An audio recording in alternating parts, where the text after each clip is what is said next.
اللہ الرحمن الرحیم الحمد للہ رب العالمین والصلاة والسلام علی رسولہ الکریم وبعد۔ معزز خواتین و حضرات، آج کی اس ویڈیو میں ہم جس موضوع پر گفتگو کرنے والے ہیں وہ ہے موضوع پر مسح کرنے کا بیان۔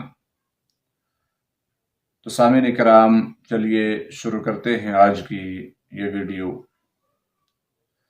معزز سامعین، وضو کرتے وقت موضوع پر مسح کرنے کی رخصت ہے، بشرطے کہ انسان نے موزے وضو کرنے کے بعد پہنے ہوں، اور موضوع پر مسح کرنے کا مسنون طریقہ یہ ہے کہ ہاتھ کی ہتھیلی پر پانی لگا کر اور پاؤں کے اوپری حصے پر مسح کیا جائے۔ یہی طریقہ سنت کے مطابق ہے، پاؤں کے نیچے سے مسح کرنا درست نہیں ہے۔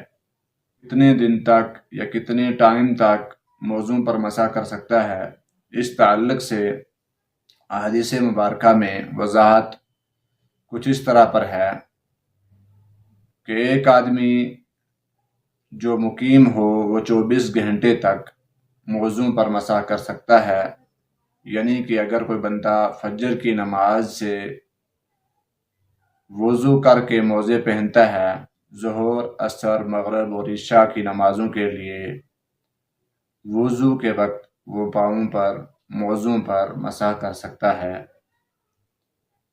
اور ایک آدمی اگر مسافر ہے، سفر کی حالت میں ہے، تو اس کے لیے 3 دن اور 3 رات موضوع پر مسح کرنے کی رخصت ہے۔ لیکن موضوع پر مسح تب ہی ہوگا جب اس کی 2 اہم شرطیں پائی جائیں، یعنی کہ موضوع پر مسح کرنے کی 2 اہم شرطیں ہیں۔ اگر ان 2 شرطوں میں سے کوئی شرط مکمل نہ ہو تو موضوع پر مسح نہیں ہوگا، بلکہ موزے اتار کر آپ کو پاؤں دھونے پڑیں گے۔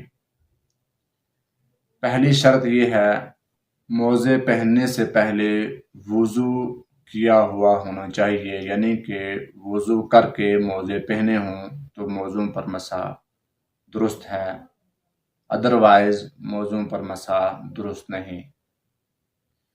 دوسری جو اہم شرط ہے وہ یہ ہے کہ موزہ آپ کا کہیں سے پھٹا ہوا یا ٹوٹا ہوا نہیں ہونا چاہیے، اور نہ ہی موزہ اتنا باریک ہو کہ موزے کے اندر سے پاؤں نظر آئے۔